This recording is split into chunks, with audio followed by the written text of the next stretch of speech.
Dr. Qamar Abbas, welcome. Thank you very much, sister. Assalamu alaikum. Can you hear me okay? Yes, we can. Thank you You. so much. Thank you. Bismillah ar-Rahman ar-Rahim. Thank you so much, everyone, for having me. I'm really humbled that you have asked me to come back here. Uh, Hopefully, that means that I didn't upset you guys too much last time when I was here. Thank you. So, I will not take much of your time, I think, because lots of things have moved on from since onwards. But I will try to make a very quick summary on where we started, where we are now, and how we are in the current phase where there are two big issues going on. One I will like to touch on also is the pressure on the healthcare services and NHS, and how this vaccine actually has come into being and has become important. So just to give a bit of context to the discussion, I'm sure don't want to bore everybody who was here last time, but I never pretend or assume that everybody was here. So I'll just make a quick summary of our discussions before. So we have talked about, and you already will know about, that COVID. The first case was diagnosed in November in Wuhan, in China, in Hanoi province.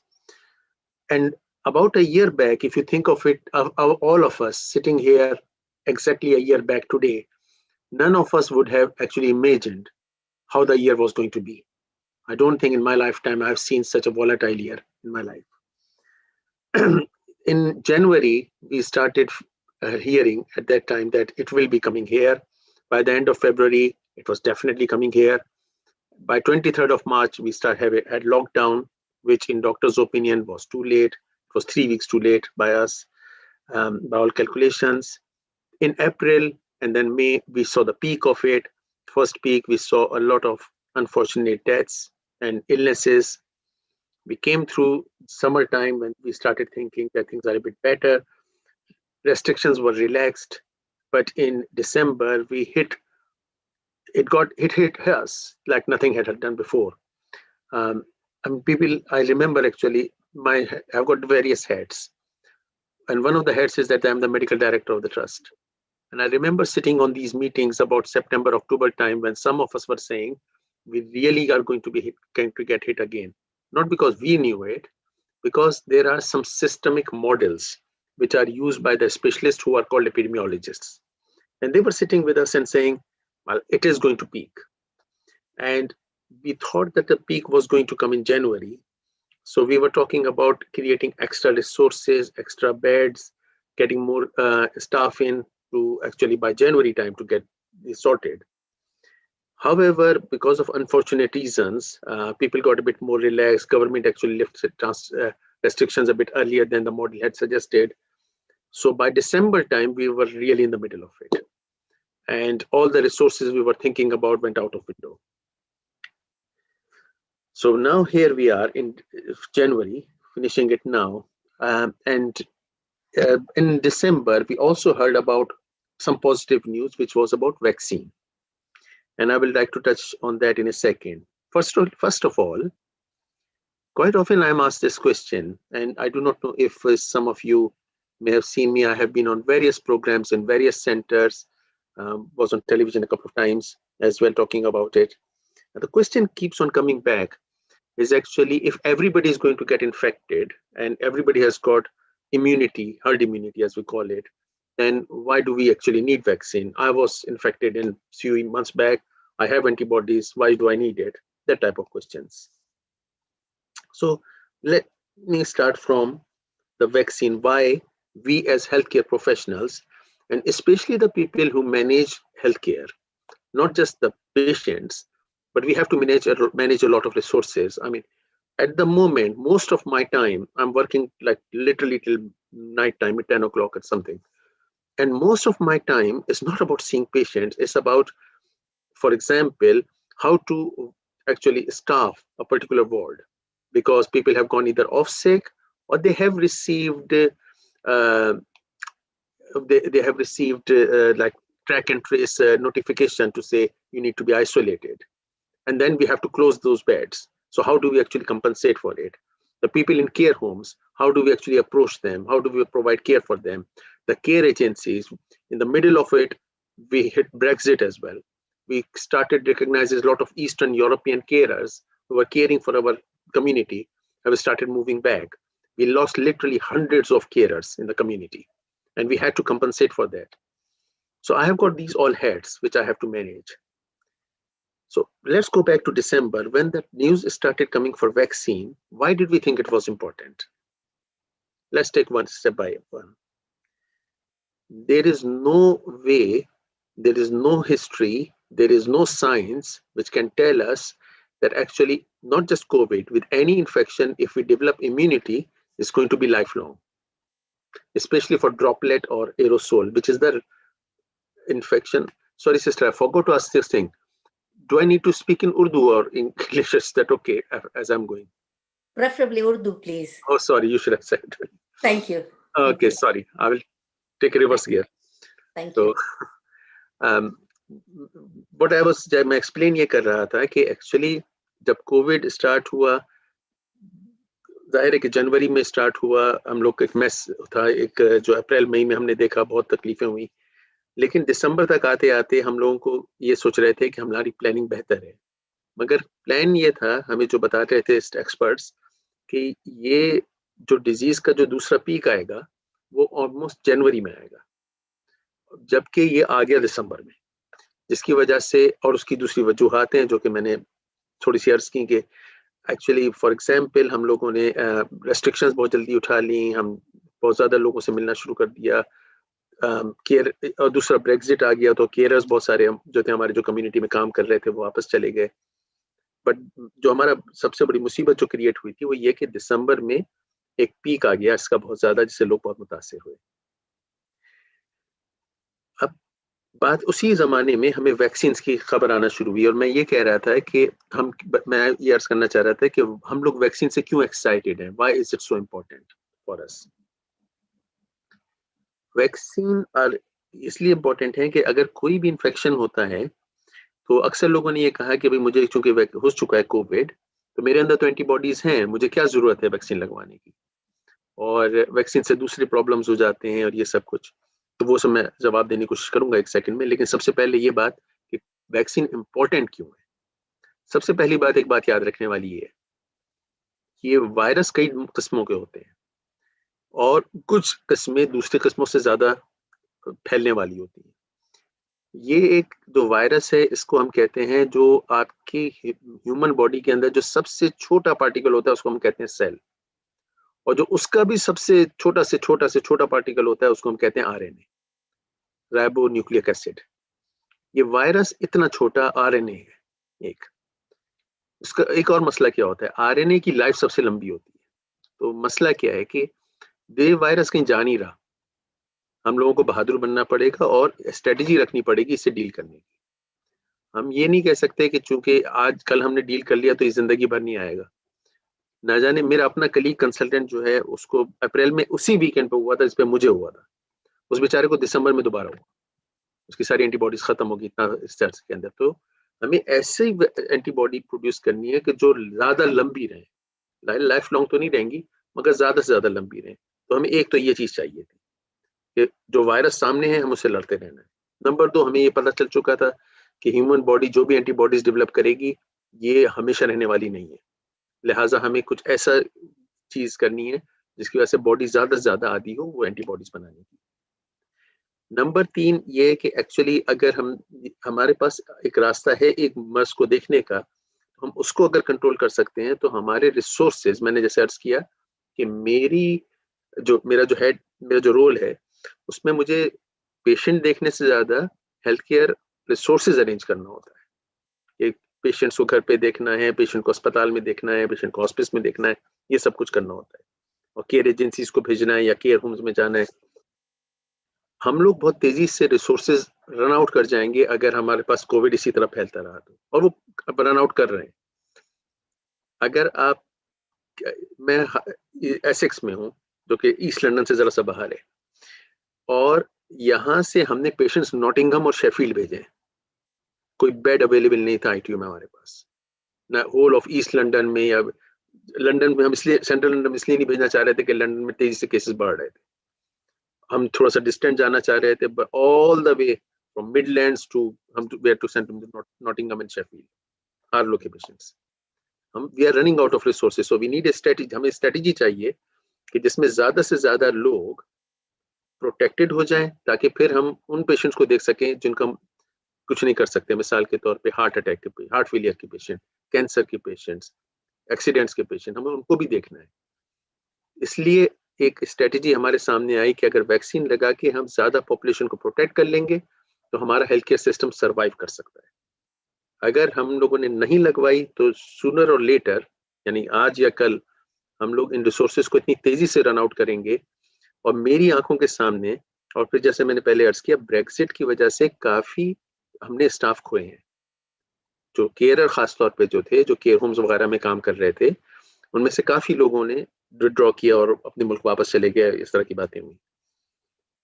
और मैं एक दो लोगों की बात नहीं कर रहा हूँ. नेशनल स्टैटिस्टिक्स अगर आप देखेंगे, 17,000 लोग हम लोगों के पास लेस हैं एज कम्पेयर टू अप्रैल. अप्रैल के मुकाबले हमारे पास इतने लोग कम हो चुके हैं. हमें रिसोर्सेज का भी बचाना है, हमें पेशेंट्स को भी बचाना है, हमें इनसे डील करना है. इसलिए हम लोगों के लिए एक बहुत ही एक जिंदगी और मौत का सवाल हो गया.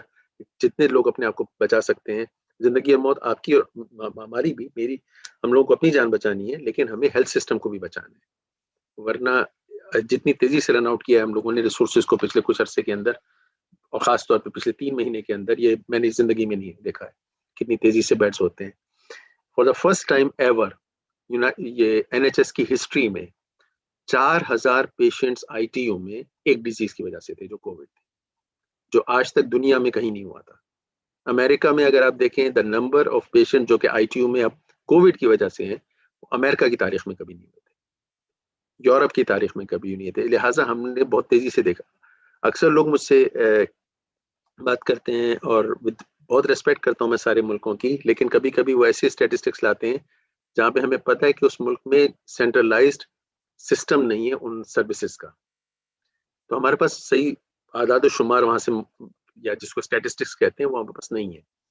मिसाल के तौर पे मैं पाकिस्तान से हूँ, मुझे बिल्कुल आइडिया नहीं है कि कराची में कितने लोगों को वाकई हो रहा है, कितने लोगों के टेस्ट हो रहे हैं, कितने लोग ITU जा रहे हैं, कितने लोग घरों पे इलाज करवा रहे हैं. हमारे पास डाटा नहीं है, तो लिहाजा वहां से कंपेयर करना बेकार है. इन एनी केस, आप और मुझे यहाँ रहना है, और हमें यहाँ के हेल्थ केयर रिसोर्सेज देखने जो तेजी से रन आउट किया. तो वैक्सीन आई. वैक्सीन आई 3 तरीके की, तेजी से हम लोगों ने देखा. 3 वैक्सीन जो अब लाइसेंस हो चुकी हैं. एक फाइजर के नाम से मशहूर हुई है, जो कि बायोएनटेक एक कंपनी थी, उसने जर्मनी में बनाई. फाइजर दुनिया की सबसे बड़ी हेल्थ केयर मेडिसिन कंपनी है, तो उसने खरीद लिया और उसने फिर दुनिया में मार्केट करना शुरू किया. दूसरी एक छोटी कंपनी है अमेरिका की, जो मॉडर्ना है. और तीसरी UK ही की है, एस्ट्राजेनेका. तो ऑक्सफोर्ड वालों ने वो वैक्सीन डेवलप की, जो एस्ट्राजेनेका के साथ मिलकर मार्केट कर रहे हैं. फर्क क्या है तीनों में?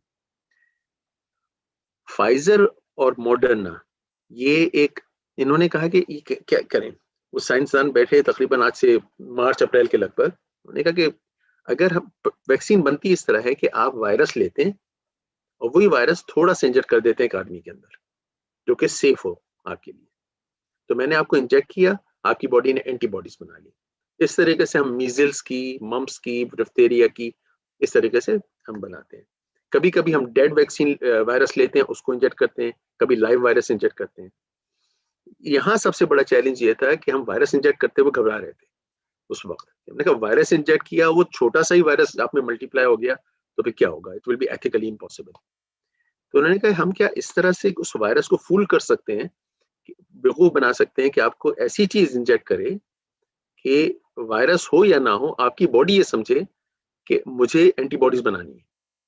तो उन्होंने एक चीज बनाई, उसको कहते हैं मैसेंजर RNA. वो फाइजर के अंदर है, वो मॉडर्ना की वैक्सीन में. वो इंजेक्ट करते हैं, आपकी बॉडी के अंदर जाता है वो, और आपकी बॉडी तेजी से एंटीबॉडीज बनाती है. वो समझती है कि हमला हो रहा है, हालांकि नहीं वायरस आया है. और वो एंटीबॉडीज बनाती है जो कोरोना वायरस के खिलाफ काम आते हैं.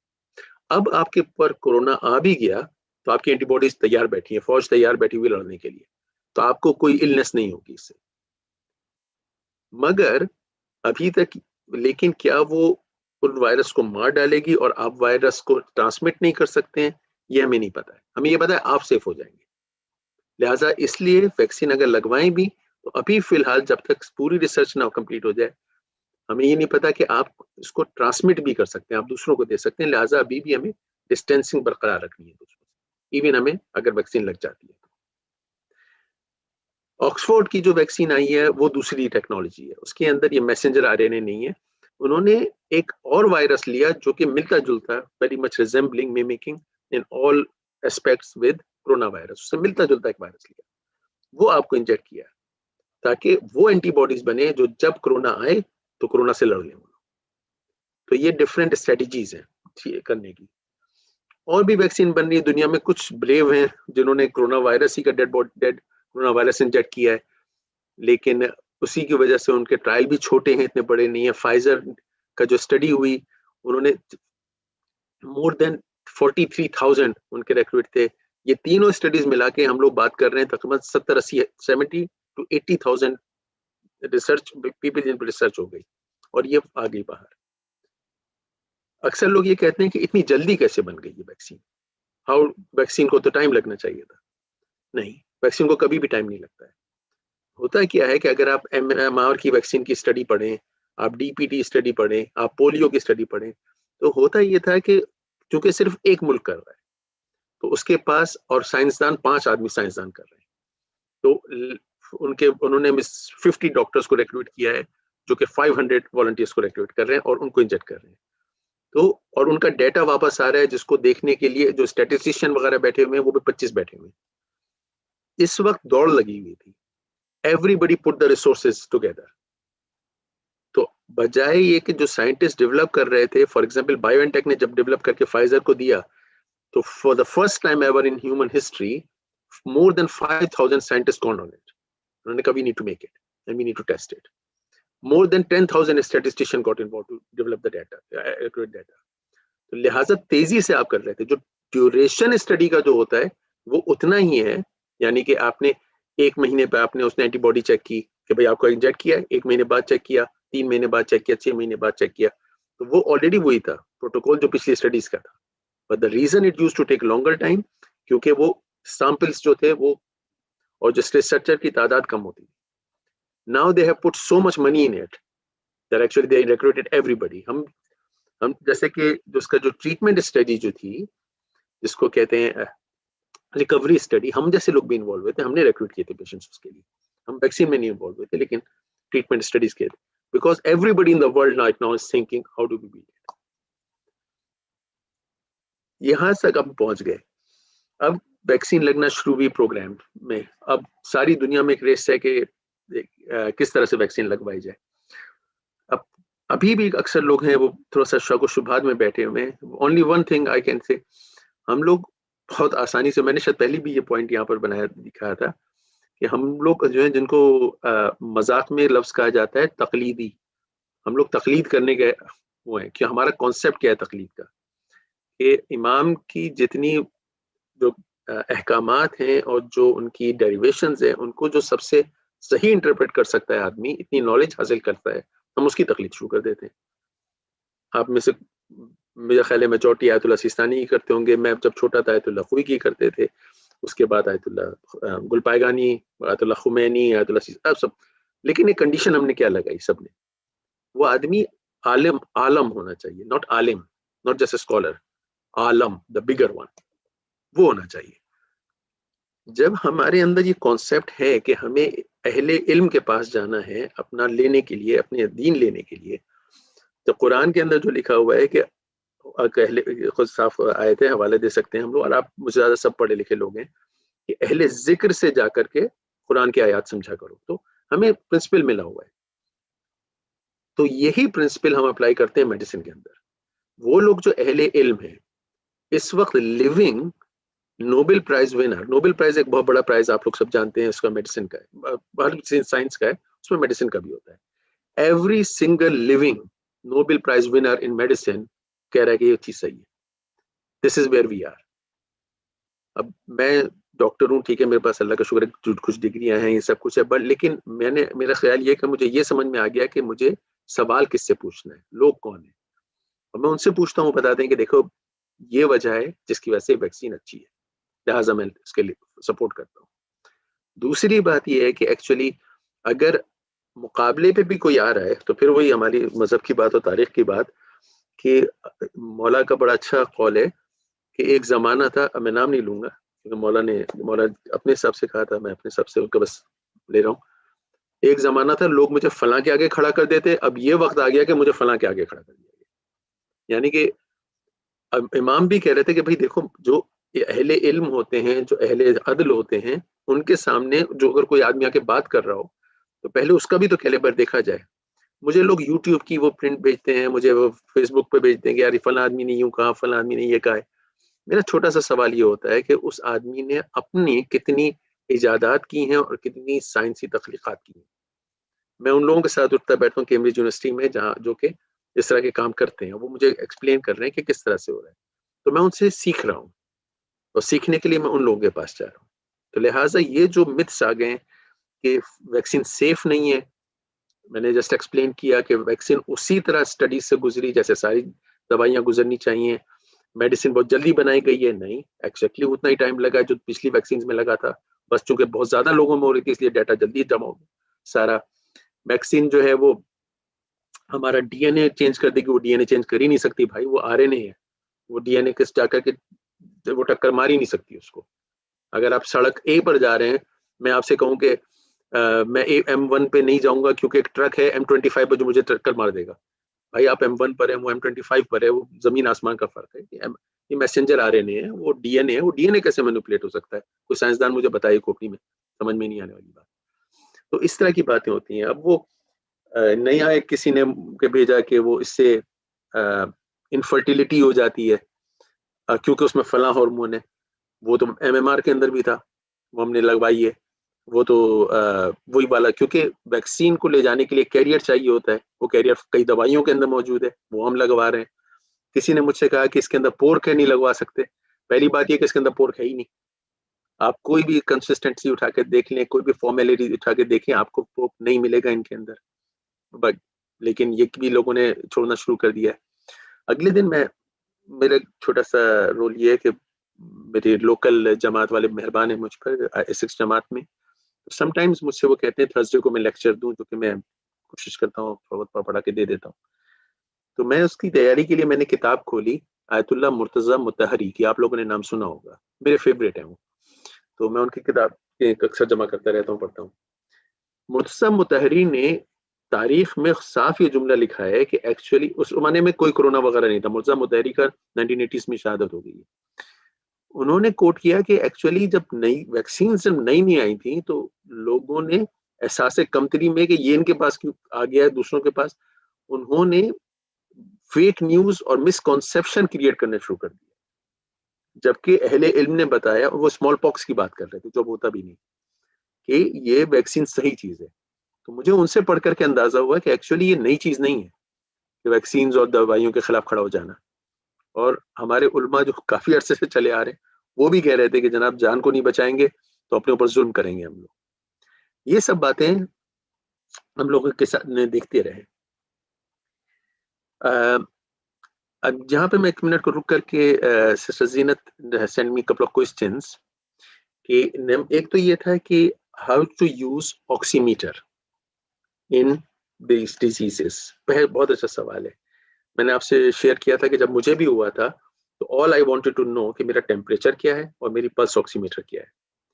अगर किसी को कोरोना हो जाता है, अगर आप ऐसे भी लगाते रहेंगे तो कोई फायदा नहीं है उसको लगाने का, क्योंकि it's not always 100% correct, first of all we have to remember.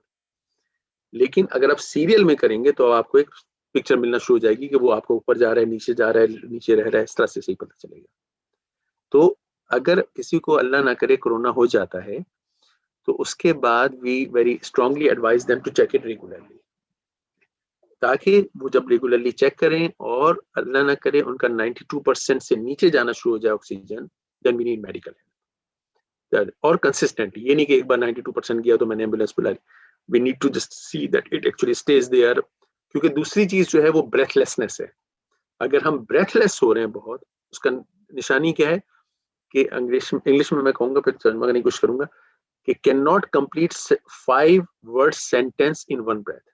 तो 5 लफ्जों का कोई जुमला, जैसे मेरा नाम कमर अब्बास है, तो अगर मैं इसको बोलने में ही मेरी सांस फूल जाती है, दैट इज ब्रेथलेसनेस। ऐसा नहीं है कि जी मैं सीढ़ियां चढ़ करके 25 बार ऊपर आया हूँ, उसमें सांस फूल जाती है तो वो सांस फूल गई है। सांस फूलना is a good mechanism because it allows the oxygen to be, oxygen को पंप करता है वो ब्रेन के अंदर। लेकिन अगर सिर्फ रेस्ट पर और बातें करने में अगर आपकी सांस फूल रही है कोरोना के साथ और आपका ऑक्सीजन लेवल कम है, that is when we need help. That's, I hope that answers that question. Let's go back to the vaccine. Just the other things which मैंने just talks किए हैं, मैं अपनी एक पिछली देख रहा हूँ कि वन ऑफ स्टार्टिंग फ्रॉम कि ये वैक्सीन से लोग बहुत पैसा बना रहे हैं, इसलिए हमारे पास आ गई कि Pfizer wants to make pass money. और ये जाहिर है कि दवाइयों की कीमत तो है, आप और मैं पैरासीटामोल भी खरीदने जाते हैं तो उसके भी पैसे देने होते हैं, कोई ना कोई इनफैक्ट पैरासीटामोल बनाने वाले दुनिया में ज्यादा पैसे से बनते हैं कि हम सब पैरासीटामोल खाते हैं।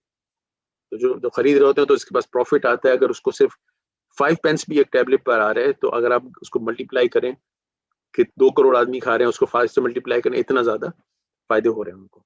तो ये, बट हम एक वॉर में है, वॉर जोन में बैठे हैं इस वक्त। सवाल ये पैदा होता है कि हम अपनी मदद करने के लिए और दूसरों की मदद करने के लिए हथियार खरीदने जाएंगे या हथियार की कीमत देखेंगे। इस वक्त मैं I am not into the business of defending anybody here. हो सकता है कि फाइजर पैसे बना रही हो सकता है कोई और पैसे बना रहा हो, लेकिन मुझे ये मालूम करना है कि अगर मैं एक मैदान जंग में खड़ा हुआ हूं, से फॉर एग्जाम्पल आप और मैं करबला में खड़े होते और इमाम हुसैन की मदद करने के लिए हमें तलवार खरीदनी पड़ जाती, तो क्या आप और मैं सोचते कितने की खरीदनी? हमें एक जंग लड़नी है और हमें अपने आप को नहीं बचाना है, हमें दूसरों को बचाना है। क्यों? एक और सवाल बड़ा अच्छा सिस्टर ने भेजा था कि I have got an illness, can I have vaccine? Obviously seek medical advice, but 90% of the illnesses से कोई फर्क नहीं पड़ता। इनफैक्ट आप मोर वल्नरेबल हैं, तो आपको और वैक्सीन लगवानी चाहिए।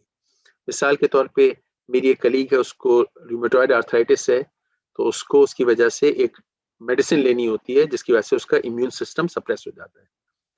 तो उससे भी हमने ये कहा कि एक्चुअली इफ एनी रीजन तुमको ज्यादा लगवानी है, because you need to protect, messenger RNA is not going to change your immunity as such, it's going to boost it. आप लगवाएंगे, आपकी बॉडी के अंदर एंटीबॉडी बनेगी फॉर द फर्स्ट 24 आवर्स। हो सकता है आप बड़ा शिवरी फील करें, आपको टेम्परेचर भी हो जाए, बॉडी एक हो जाए। 48 आवर्स लेटर यानी कि 2 दिन के बाद वो सेटल होना शुरू हो जाएगा और इंशाल्लाह आप सही रहेंगे। और मैं हमेशा ये कहता हूँ, मैंने वैक्सीन भी लगवाई हुई और और वैक्सीन के बाद मुझे भी बड़ी शिवरिंग हुई और मैं कोविड से भी गुजरा हुआ हूँ। और मैं आपको अपने जाती, अगर आप मुझ पर एतबार करें, ट्रस्ट करें, तो मैं ये कह सकता हूँ कि मैं उस वैक्सीन को मैं दूसरी, तीसरी, चौथी, पांचवी मरतबा भी लगवा लूंगा। मैं उस कोविड की तरफ नहीं जाना चाहता जो मुझे एक बार हो चुका है। और मैं अपने बिस्तर पे सिर्फ मुड़ता था और मेरी सांस रुक जाती, वो मैं किसी के लिए नहीं चाहता। सब भाई बहन है मेरे। और इवन मैंने कहा था कि जब डोनाल्ड ट्रंप को हुआ था, मैंने कहा था कि भाई दुश्मन को भी नहीं होना चाहिए, उसको भी नहीं। सॉरी, मैं सियासतदान नहीं हूँ यहाँ पर, मैं डोनाल्ड ट्रंप की बात नहीं कर रहा। मैं ये कह रहा हूँ कि जो लोग, हम लोग जिससे गुजरे हुए हैं, जो लोग जो जानते हैं, जिनको हाई वायरल लोड हुआ है, आपको याद रखिए मैं डॉक्टर हूँ, मैं एंड ऑफ लाइफ केयर के पेशेंट्स देखता हूँ। तो मैं जब कोविड का वो वाली मरीज देखता था जिसका वायरल लोड स्काई हाई होता था, तो जब मेरे अंदर जब वो आया तो मेरा भी स्काई हाई वायरल लोड था। तो मैं आप लोगों से इल्तिजा यही करूंगा कि मेरे जैसे लोगों को बचाने की कोशिश करें, क्योंकि हमें तो पेशेंट देखने, हमें उनके करीब जाना है, हम डिस्टेंसिंग नहीं कर सकते। मुझे देखने होंगे, मुझे केयर होम में जाना होगा पेशेंट देखने के लिए। अगर किसी और ने आकर उसको लगा दिया, फिर मैं दूसरे के पास गया, तीसरे, वो उनके पास वायरल लोड 5555 भी होगा, तो मेरे अंदर आकर के वो 5000 बन चुका। तो प्लीज हम सबको आपकी मदद की जरूरत है ये करने के लिए। लिहाजा इलनेस हो तो भी वैक्सीन लगवाएं, अनलेस, लेकिन डॉक्टर से चेक कर लें कि कौन सी इलनेस है, ताकि ज्यादा क्लियर हो जाए। अगर आपने पिछले 4-5 हफ्ते के अंदर कोई और वैक्सीन ली हुई है, जैसे कि फ्लू वैक्सीन, तो ना लगवाएं, क्योंकि दोनों एक ही जैसी एंटीबॉडीज बनाएंगे। इंतजार करें, उसके बाद लगवाएं। अगर आपको कोविड हुआ है तो भी आपकी एंटीबॉडीज बन रही हैं, तो 4 हफ्ते तक ना लगवाएं, उसके बाद लगवा सकते हैं। उसके बाद वही शिवरिंग वगैरह होगी, लेकिन इंशाल्लाह अच्छी एंटीबॉडीज बन जाएंगी आपके अंदर। जस्ट मेरा ख्याल है ये मैं सवाल पढ़ रहा हूँ यहाँ पर जो कि हमने मिथ्स में जवाब दिए हैं।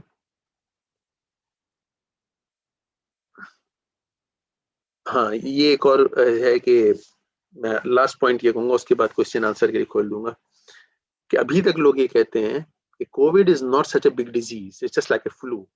मुझे भी हुआ था, थोड़ा सा सांस फूली, मैं ठीक हो गया, मुबारक हो आपको, आप ठीक हो गए। मगर एक बात याद रखें, हो सकता है आपने 4 आदमियों को ट्रांसफर कर दिया, उनमें से एक लतीफा है उर्दू जबान का, मैं सुनाऊंगा कि एक बहुत ही मोटा आदमी था, वो दूसरे फ्लोर पे रहता था, तो ये यानी तीसरी मंजिल पे। तो वो उसके घर वाले कह रहे थे ज्यादा नहीं उतना उछला करो बालकोनी के अंदर, तो कहने लगा नहीं कुछ भी नहीं हो रहा, कुछ नहीं हो रहा। एक दिन वो गिर गया बालकोनी से, तो उसको अस्पताल, बेहोश हो गया, अस्पताल उठा के ले गए। जब उसको होश आया तो उससे पूछा कि भाई वो तो खुश होकर कहने लगा भाई मैं जिंदा हूं ना। वो दूसरों ने कहा हाँ भाई आप तो जिंदा हैं, जिन पे गिरे थे वो मर गए। तो आप अगर आप वायरस लेकर के घूमते रहेंगे, दूसरों को लगाएंगे, हो सकता है आप, अल्लाह ने आपको इम्यूनिटी दी है, आप बच जाए, लेकिन अल्लाह ना करे किसी को आप लगाएं।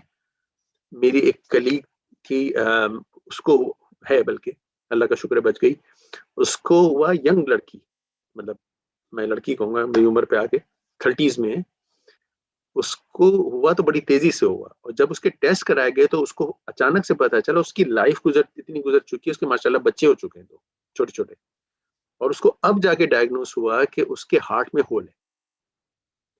लेकिन हम में से कौन आदमी रोजाना अपना होल चेक करता फिरता है? हम लोग नहीं करते, क्योंकि इंशाल्लाह जिंदगी में वो हमें तकलीफ नहीं पहुंचाता। कई लोग ऐसे गुजर जाते हैं। मेरे एक और कलीग हैं, उन्होंने मुझे बताया अचानक कि मैं नहीं आना चाहता काम पे क्योंकि लोग जाएगा। मैंने कहा भाई आप तो अच्छे खासे आदमी मेरी उम्र के। उन्होंने मुझे बताया कि वो उनकी कंजेनाइटली बाय बर्थ एक ही किडनी है, वो फेल रहती है। तो माशाल्लाह वो उसी तरीके से सारी जिंदगी तो हम गुजार लेते हैं। उनको पता था लोगों को, अक्सर लोगों को नहीं पता होता जो सड़क पे घूम रहे होते हैं। इसलिए हमें उनको भी बचाना है। अगर हम अपने अंदर इम्यूनिटी डेवलप कर लेंगे, वायरल लोड गिरा लेंगे, तो इंशाल्लाह दूसरों को मदद कर सकेंगे। Thank you very much. Sorry मैंने आपका बहुत टाइम ले लिया, but I will be happy to, कोई भी सवाल अगर मैं अपनी इस्तेदाद में दे सका तो इंशाल्लाह जरूर देने की कोशिश करूंगा। Thank you very much. Ladies, તમને કાંઈ questions હોય તો please, we are open for the question answer session now.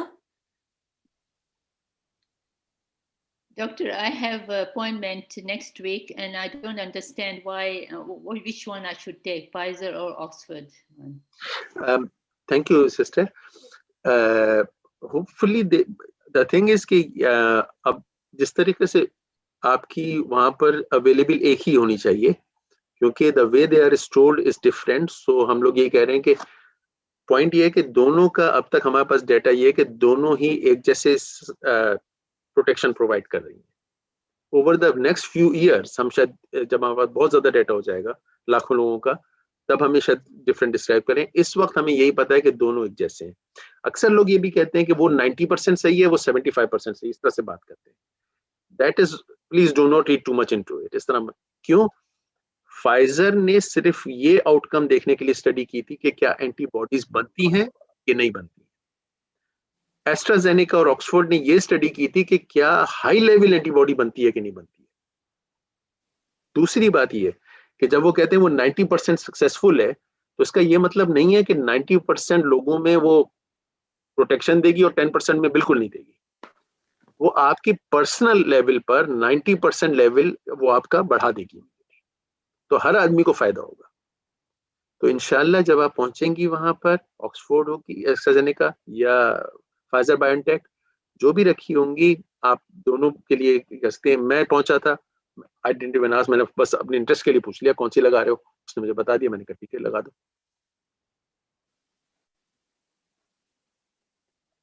Thank you. Any more आपने कौन questions? सी ली थी? सॉरी, आपने कौन सी ली थी? मुझे फाइजर लगाई गई थी, मैंने ली नहीं थी, मुझे लगाई गई थी। Any more questions? डॉक्टर में Assalamualaikum. वालेकुम अस्सलाम। Doctor, there's a lot of controversy about the first and the second unmute gap, करा between group the है. first बोलें and the जोशी, second बोलो. dose. I would like to know what are your views on it, बोलो इतना because और. नहीं, some नहीं, are saying ladies there to should be group. a shorter gap. Yeah, very good. Thank you, sister. There is यही सवाल sister Zira ने भी पूछा कि why should we have 2 doses? So let me combine the 2 questions. एक तो ये कि होता ये है कि हम जब आपकी बॉडी के अंदर इम्यूनिटी बन जाती है तो ये एक तरीके से गाड़ी को धक्का लगाने वाली बात है. गाड़ी को धक्का लगाते हैं तो गाड़ी स्टार्ट हो जाती है, आप छोड़ नहीं देते हैं, आप थोड़ा सा और धक्का लगाते हैं उसको. हमारे अंदर एंटीबॉडीज बनना शुरू हो जाती है तो हम ये चाहते हैं कि अक्सर एंटीबॉडीज जब बनती हैं तो वो बहुत जल्दी डाई भी हो जाती हैं. तो what we need to do is actually push them so that we get longer effect. That's why the idea is, it's not कि ये आपकी बहुत ज्यादा इम्यूनिटी उस पर्टिकुलर पीरियड में बढ़ा देगा. इनफैक्ट एक्चुअली जो रिसर्चेस जो बाद में जो क्योंकि ये वैक्सीन दे भी रहे हैं और साथ में डाटा भी जमा कर रहे हैं, तो अभी ये भी पता चलना शुरू हुआ है कि एक्चुअली आपको जैसे कि डे 1 पे वायरस वो इंजेक्शन लगा और फिर स्टडीज के अंदर उन्होंने डे 3 पे लगा, वीक 3 पे लगाया 21 डेज पे, और उन्होंने कहा भाई ये काम कर रही है. जब उन्होंने ये देखा कि एक्चुअली हम डिले भी कर देते हैं तो उन लोगों का डाटा देखना शुरू किया तो वो ये देख रहे हैं कि एक्चुअली इट स्टिल वर्क्स. तो आपने मेरा व्यू पूछा था, तो इनिशियली व्हेन इट केम मेरे जैसे लोग we were up in arms and we were saying actually it shouldn't happen, research is very clear, day 1 day 21 we should be doing it like that. लेकिन जब वो parallel studies आना शुरू हुई we actually got to know कि actually they we already know कि up to 2 to 3 months, well 3 months का हमें नहीं पता है लेकिन 2 months का हमें पता है कि उसमें भी it is still very very well. इसलिए हमारा व्यू थोड़ा सा सॉफ्टर हो गया है. हम कहते हैं कि ठीक है कुछ दिनों बाद भी लगा दें, but we should receive 2 vaccine because ये धक्का जो लगना है it should be longer rather than now only. Hello, Assalamu alaikum. वालेकुम अस्सलाम. Please, is it possible to keep this video for later as well, because it's very well explained and we have got lots of people who understand only Urdu and stuff, so it will be very, very helpful for our community to have this video on YouTube or something. I think sisters can answer that question. I can't actually. Yes, okay, we will keep it on for a while. Don't worry, yeah? Okay. Thank you ever so much. No Jazakallah. problem. No Okay. problem. There is another question जो इस पे chat में बड़ा अच्छा question आया है कि I was wondering if I have allergy, if you have allergies, is it wise to have the vaccine? क्योंकि एक्चुअली फिर कहने वाली बात ये कि हमें ये अगर आपको किसी और चीज से एलर्जी है कि जैसे किसी को एस्थमा होता है, किसी को हे फीवर की वजह से होता है, किसी को ड्रग एलर्जीज होती हैं, तो डाटा ये कह रहा है कि उससे उन लोगों को फर्क ऐसा नहीं पड़ना. और अगर आपको इस एलर्जी ही की जो कि वैक्सीन जो है उसके अंदर उसको किसी फ्लूइड में डाल के दिया जाता है, उस फ्लूइड से ये एलर्जी है, देन अनफॉर्चुनेटली उससे कुछ ना कुछ एलर्जी रिएक्शन हो सकता है. However God forbid if it happens, अक्सर डॉक्टर्स ये भी कह रहे हैं कि अगर आपको ज्यादा टेंडेंसी एलर्जी की तो आप वैक्सीन लें और साथ में 24 आवर्स के लिए एंटीहिस्टामिन लेते रहें ताकि आपकी वो एलर्जी का टाइम कवर हो जाए. But it is not very evidence based, it's just to cover it. लेकिन एलर्जी अगर आपको किसी और चीज से है उससे इस वैक्सीन का अल्लाह का शुक्र अभी तक कुछ नहीं पता चला है. There is another one on that. Salam. My son, Dr. Muhammad Abbas Khaki. Oh, assalamu alaikum. Please give my salam to him. And I think there isn't anything here. Is there? So please back to you. Any question? Can I ask one question? The gap between 2 doses is like 3 months almost, and there's a lot of discussions going on at the moment कि जो first dose है उसका फिर impact खत्म हो जाएगा, and when you give the second dose after 3 months, it'll be like giving the first dose. So is there going to be any changes on it or something? No, thank you, sister. That was our concern. That मैंने भी अर्ज किया कि actually this is exactly what we were thinking as well. कैसा हो रहा है, लेकिन साथ में जो डाटा आया तो अभी तक 2 months का आ गया है, ये बता रहा है कि actually it does not go down. So second dose after 2 months is still okay. तो लोगों को अभी ये साथ साथ वो डाटा जमा कर रहे हैं कि देखने के लिए कितना हो रहा है. British Medical Association is really working hard to say to them कि आप 3 महीने के बजाय 2 महीने के गैप से लगाना शुरू कर दें। तो अभी तक ये बात क्लियर नहीं कि हो सकता है अल्लाह करे कि 2 महीने के बाद ही लगा दें। हमारा जनरली कहना ये है कि जितना 3 हफ्ते के तक तो नहीं लगनी चाहिए, क्योंकि उसमें ओवरलोड हो जाएगा, बट 3 हफ्ते के बाद जितना जल्दी होना चाहिए लगा देना चाहिए। That is our stand. लेकिन अभी तक 2 महीने का तो ये बता रहा है कि इस is not causing much difference and people still keep on having immunity. तो ये हमें पता है, but unfortunately we do not know how long for. तो हम लोग कोशिश कर रहे हैं गवर्नमेंट को पुश करने की कि जितना जल्दी हो सकता है वो लगवा दें। Can I ask something? Can I ask something? Is the second dose identical to the first dose? Yes. It's identical. Yes. Okay. There is a good question there. We hear some people die after getting vaccine and others get side effects also. What do you have to say to that? That's very good question. क्योंकि ये important question है कि लोगों को clear हो कि ये क्या हो रहा है। एक खास तौर पे रिपोर्ट आई थी नॉर्वे की, कि नॉर्वे के केयर होम्स में इंजेक्शन लगाया और उसके बाद 23 डेथ्स हो गई। तो 23 डेथ्स अ लॉट एंड उसने लोगों को काफी फ्राइटन कर दिया, काफी ये हुआ। But you and I need to understand, हम लोगों को ये समझना है कि एक्चुअली डेथ सर्टिफिकेशन सिस्टम कैसे वर्क करता है। हर मुल्क के अंदर डिफरेंट तरीके से वर्क करता है। Let me explain why I am saying that. मेरा काम है एंड ऑफ लाइफ केयर, मैं हॉस्पिस में काम करता हूँ, मैं पैलिएटिव केयर के पेशेंट्स देखता हूँ। तो इसका क्या मतलब है कि मेरी टीम जो है बहुत सारे डेथ सर्टिफिकेट्स बनाती है। तो पेशेंट क्योंकि पैलिएटिव केयर की मरी इंतकाल हो जाता है उनका, तो आई टीच इट। तो अब मैं आपको एक छोटी सी मिसाल दूं, बहुत सारी मिसाल दे सकता हूँ। छोटी सी मिसाल, अगर अल्लाह ना करे किसी पेशेंट को in the last year of life, not just 2 महीने 3 महीने पहले, 2 हफ्ते पहले, 1 साल के अंदर उसकी कोई भी ऑपरेशन भी हुआ होगा, सर्जरी भी होगी, हमको लिखना पड़ता है। तो अगर आपको ऑपरेशन हर्निया का हुआ जनवरी में, और सॉरी मैं आप कह रहा हूँ मतलब यानी पेशेंट का ऑपरेशन हुआ हर्निया का जनवरी में, उसका इंतकाल हो गया मई में कैंसर से, हमको लिखना पड़ेगा उसको हर्निया का ऑपरेशन हुआ उसका 1 साल के अंदर। अगर पिछले 6 हफ्ते के अंदर उसको फॉल हुआ है कोई घर पे, जिसकी वजह से उसको अस्पताल आना पड़ा, तो उसको आपने मरहम पट्टी करके भेज दिया, 6 हफ्ते बाद उसका किसी और वजह से इंतकाल हो गया, कैंसर से हो गया, हार्ट अटैक से हो गया, आपको अभी भी नोटिफाई करना पड़ेगा कि उसको पिछले इतने अरसे के अंदर फॉल हुआ है। जब नॉर्वे में उन लोगों ने लगानी शुरू की वैक्सीन, तो सारे लोगों को उन्होंने फौरी तौर पे टारगेट किया कि जो भी 85 साल से ज्यादा का है, और उन्होंने क्राइटेरिया बनाया जो कि यूके में भी है, तो उनको फौरी तौर पे वैक्सीन लगा दे सब लोगों को जाके। उन्होंने वैक्सीन लगानी शुरू कर दी। अब वो लोग 95, 93, 92 साल के थे जिनको दूसरी बीमारियां भी थी, और वो ओवर द 1 month और 2 months they also died. Norway के रूल्स के मुताबिक if you instigate a new treatment, if somebody dies in a given time, आपको वो लिखना होता है। तो चूंकि उन्होंने वैक्सीन रिसीव की थी, लिहाजा उनको लिखना पड़ा। वह उनकी गवर्नमेंट, और ये क्यों लिखा जाता है ताकि एक इन्वेस्टिगेशन हो कि क्या कोई नेग्लिजेंस तो नहीं थी इसके अंदर। This is why the rules apply in this countries.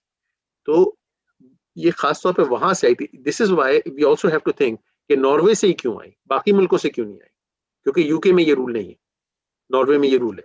लिहाजा उनको लिखना पड़ा कि इस बंदे को पिछले 2 महीने के अंदर वैक्सीन लगी है और ये मर गया है, लिहाजा वो चीज आ गई बाहर। उसकी वजह से बहुत फियर डेवलप हो गया। अगर आप वैक्सीन इटसेल्फ देखें, जो 70,000 पीपल जो कि रिसर्च के ऊपर थे, उनमें से कोई डेथ्स, उसमें 2 डेथ्स हुई थी, लेकिन वो भी इसलिए नहीं हुई थी कि उनको वैक्सीन से हुई थी। 2 डेथ्स जो हुई थी उनको बाद में पता चला उनको फला बीमारी, मगर उसके अलावा हमने अभी तक ये चीज नहीं देखी है। लिहाजा we are very confident in saying it is not happening. So thank you very much for that question. आपने पूछा कि साइड इफेक्ट होते हैं, जैसे मैंने एक्सप्लेन किया, क्योंकि वायरल जो मैसेंजर आरएनए रिलीज की लाइफ जो होती है वो 24 to 36 आवर्स होती है। इसके अंदर आपको साइड इफेक्ट हो सकते हैं, हेडेक्स वगैरह, but it shouldn't actually cause long standing side effect. वो शिवरिंग होती है, फीवर होता है, बॉडी एक्स होते हैं, मुझे भी हुए थे। मेरी वाइफ ने कहा पैरासीटामोल ले लो, मैंने कहा नहीं लूंगा। वो कहने लगी नहीं लेना पड़ेगी। तो बहरहाल तो मैंने बस टाइम गुजर गया। फ्राइडे को मैंने लगवाई थी, मंडे को मैं काम पे था अपने, दोनों बार तो। Okay, just very quickly going here, एक और सवाल यहाँ पर था कि allergy, sorry has gone up. I've lost the questions chain here. दोबारा आपके लिए क्वेश्चन है कि इसको उस पे रख दें YouTube पे. Okay. Thank you. I heard the demand for the vaccine out with the supply. Is it possible? We are hoping not. It will be. This is why it is expensive. आप और मुझे याद रखने वाली बात है. Drug companies are there for a business. And I can't actually turn my eyes and say कि नहीं वो अल्लाह के वास्ते काम कर रही हैं, वो नहीं कर रही हैं, वो पैसे बना रही हैं भाई. तो जो भी उनको पैसे देगा वो उनको देंगे. तो लिहाजा हम लोग जहाँ पे भी बैठे हुए हैं, यहाँ यूके में और यहाँ हम लोग डिपेंडेंट हैं कि हमारी गवर्नमेंट वो वैक्सीन खरीदे और लोगों को प्रोवाइड करे. लेकिन जहाँ तक सप्लाई की बात है अभी तक हमने नहीं देखा है. लेकिन हम ये चाहते हैं कि हर आदमी जो है, स्पेशली जो वल्नरेबल हैं, वो जल्दी उनको लग जाए. मैंने खुद वॉलंटियर किया, उन्होंने कहा जगह नहीं है कि मैं आके लगा दूंगा वैक्सीन. भाई मैं अपना काम मैं 5-6 बजे खत्म करके मैं सीधा सेंटर जाऊंगा और मैं गया एक दिन और मैं रात के 11 बजे तक मैं लगा दूंगा वैक्सीन. और हम लोग लगा रहे हैं इस तरह से जितने ज्यादा लोगों को लग जाए. But we are really hoping that vaccine बनती रहेंगी. Next question, just wanted to ask, I have severe eye problems, high pressure, macular degeneration, glaucoma and cataract. I'm very limited what medication I can take. Would you recommend me taking the vaccine? Yes, sister, बहुत शुक्रिया सवाल का. I will definitely recommend, because none of these conditions actually cause any interaction with the with the vaccine itself, और इंशाल्लाह आपको protect करेंगी ताकि आप लाइफ को और एंजॉय कर सकें ज़्यादा बेखौफ हो करके. Yeah, my daughter got first dose and her arm got infected. Yes, that's true. Localized infection, this is what actually caused the inflammation there. और उसकी वजह से आपको पेन भी हो सकता है, कुछ लोगों का काफी होता है, हाथ उठाना मुश्किल हो जाता है. लेकिन इंशाल्लाह it's a self limiting one. अगर अल्लाह ना करे ज्यादा होता है तो उस पे क्रीम वगैरह जेल वगैरह देते हैं हम लोग लगाने को, ताकि इंशाल्लाह. I'm really sorry to hear that. लेकिन इंशाल्लाह she is now much more protected and the vaccine is more important. Suppose someone had COVID and they get a message to get this vaccine, how long after COVID? 4 weeks. 4 weeks. अच्छा, अगर अल्लाह ना करे किसी को hospital में दाखिल होना पड़े और फिर डिस्चार्ज हो, तो डिस्चार्ज होने से 2 weeks. अगर उनको घर पे ही रहें और उनका इलाज सही रहा है, मतलब कॉम्प्लिकेशंस नहीं हुई हैं, तो डायग्नोसिस से 4 weeks. Next question, if you have low immunity, is it wise to take vaccine? Of course, then you definitely should be taking it, because if you have low immunity, you are more susceptible to COVID. आपको Covid होने के ज्यादा chance है. तो आप अगर messenger RNA भेज के अपनी बॉडी के अंदर एंटीबॉडीज बना लेंगे, तो एक और बात मैं आपको कहूँ, मैं लफ्ज इस्तेमाल कर रहा हूँ बार बार एंटीबॉडीज, क्योंकि ये मीडिया में आया है. It is actually what we call T lymphocyte. ये एक खास एक ऑर्गेनिज्म है जो कि बॉडी के अंदर बनता है फाइट करने के लिए. तो इंशाल्लाह ये आपकी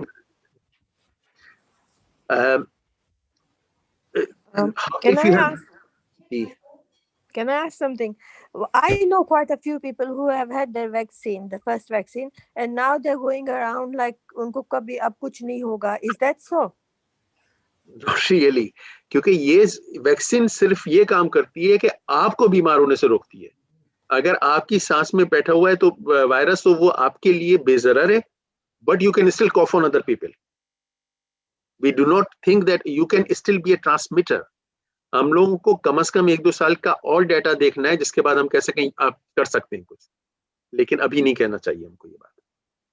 So please उनको encourage करें कि don't start hugging people, well apart from your bubble or something, लेकिन आप कभी भी सेफ रहने की कोशिश करें. हमें एक दूसरे को प्रोटेक्ट करना है, क्योंकि हमें नहीं पता कि आगे वाला जिसे हग कर रहे हैं उसकी इम्यूनिटी कैसी है. Okay, there's a question. They're saying if they are taking steroids, is it okay to take the vaccine? Yes, with the steroid. Yes, it is. Okay. हमारे कई पेशेंट्स होते हैं, जैसे कैंसर के पेशेंट तो हर एक स्टेरॉइड पे होता ही होता है, हम उनको दे रहे हैं वैक्सीन. Sure. एक सिस्टर ने बड़ा अच्छा सवाल पूछा है, I didn't react to the vaccine at all, so is it working on me or is it wasted in my body? No. मैंने आपको बताया कि मैं भी डॉक्टर हूँ, मेरी वाइफ भी डॉक्टर है, हम दोनों को लगी है. मेरी वाइफ आकर के खाना पका रही थी और मैं बिस्तर पे शिवरिंग कर रहा था. She never had any issues at all. माशाल्लाह खवातीन के अंदर चूंकि एस्ट्रोजन और progesterone are very good protectors, they actually protect you from these side effects. So खवातीन have got an edge over us. So please don't worry about that. Low immunity, I am for nut allergy sufferer, is it safe? Thank you very much sister. जैसे मैंने explain किया कि nut allergy का इससे ताल्लुक नहीं है. Someone is allergic to penicillin, can they have this vaccine safely? Again, yes. But if they have got severe allergy, मैंने जैसे रिक्वेस्ट की कि आप एंटीहिस्टामिन लें 24 आवर्स तक, जो आपको ओवर द काउंटर मिल जाएगी एस्डा में, अब या टेस्को में, या जहां भी आप शॉपिंग करती हैं, तो वहां से लाके आप 24 आवर्स तक ले लें. Is it possible to get COVID after the vaccine? Of course it is. That is why we should be protecting. So, but the chances are really, really minimum, very, very minimum. So we should actually, for example, doctors like us, हमको रोजाना Covid के patient देखने हैं. मैं जाऊंगा, मेरे पास जो patient लेटे हुए हैं, इसमें 120 patient in the hospital have got Covid. 20 of them are under my register. तो मुझे उनको देखना है जिनका वायरल लोड वेरी हाई है. तो मैं अभी भी अपने घर वालों से दूर रहता हूँ, घर आकर के शावर करता हूँ, बच्चों को हग नहीं करता हूँ, क्योंकि अल्लाह ना करे मैं उनको ट्रांसफर करता हूँ और मैं खुद. तो ये चांस, थ्योरेटिकल चांस जरूर है, but if everybody is vaccinated now, then the viral load will be so low कि मुझे वो वैक्सीन अगर आया भी तो सिर्फ 5-10 मॉलिक्यूल आएंगे and I will be okay to move around. So please, that's a question. Is it possible? Possible, yes. Is it probable? यानी कि ज्यादा क्या चांस, कितने चांस? बहुत लो है वैक्सीन के बाद आपको कोविड होने के. और कोविड अगर हुआ भी तो आपको सिम्टोमेटिक नहीं होगा, क्योंकि आपके अंदर एंटीबॉडीज है. दैट्स द पॉइंट, कि आपको आपकी अंदर एंटीबॉडी बैठी हुई जो को फाइट कर लेगी. कोविड अंदर आएगा, फाइट करके उसको किल कर देंगे. I am a cancer patient taking immune therapy, can I take vaccine? Just किया कि यस, मेरे भी कैंसर के कई पेशेंट, मेरी जॉब भी कैंसर के साथ है, we are giving them all the time. What if they took it before 4 weeks? I suppose is the question कि अगर उनको कोविड हुआ है और फिर ले लें तो 4 weeks से पहले तो क्या होगा? तो एक्चुअली आपकी बॉडी में ऑलरेडी एंटीबॉडीज मिल रही हैं, तो body will get confused at that time कि मैं इसके खिलाफ एंटीबॉडी बना रही हूँ कि उसके खिलाफ anti, and the chances of those shivering and fever will be much higher, and the antibody will actually fight each other. So this is why theoretical risk is कि आपका potency नहीं आएगी उतनी, तो आप उसको टाइम दें ताकि सही से काम कर सके. If somebody can have vaccine if they are having chemotherapy, जैसे सिस्टर जैसे कहा कि मेरे पेशेंट कीमोथेरेपी पर ही है कैंसर में और मैं दे रहा हूँ उनको. We don't go out, so can we have vaccine? I suppose the question is कि अगर मैं बाहर नहीं जा रहे हैं, हमारा एक्सपोजर नहीं है, should we still be taking vaccine? I hope कि हम लोग, this is the way of us getting out as well. You are not getting out now, लेकिन inshallah we need some normalcy back to our lives. So this is a personal choice, so I can't really say if somebody is not going out, they don't vaccine, that's different. But let's try to get the world back to normal as much as we can. Some people think it's disturbing your fertility, especially in young mother. I already suggested कि ये question मुझसे अक्सर पूछा गया है मेरी talks के अंदर, और मैंने बार-बार check किया है.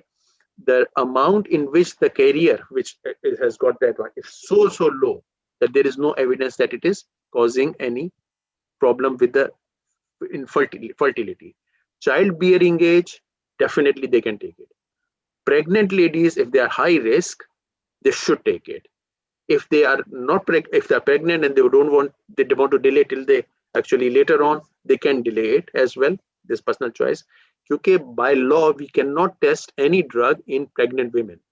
तो जब people recruit हुए थे researchers के अंदर, उनके अंदर pregnant ladies नहीं थी, तो लिहाजा हमें पता है कि ये काम करेगी, but we cannot say because of the law. Law will be very clear that pregnant ladies cannot be recruited on any research. So we could not recruit them. That's why the answer is, you want to have it, you can have it, but otherwise we can't advise you on that. A patient has lung issues and has contacted the virus. What is the scenario? अगर उनको lung issue है तो उनको virus ना सिर्फ आज हुआ है, अल्लाह ना करे उनको बाद में भी हो. लिहाजा once he starts getting better, 4 weeks gone, they should have the vaccine. Sorry, I just went quick fire through it. लेकिन sister also knows I was pushed for time, so I just tried to capture Don't as worry. much. So I hope I have answered some of the questions. We are all one community, and I'm always trying my best to be available for anyone. So last Sunday, I was on Ahlibad TV, just trying to counteract some points. So I will, inshallah, try my best to do what I can.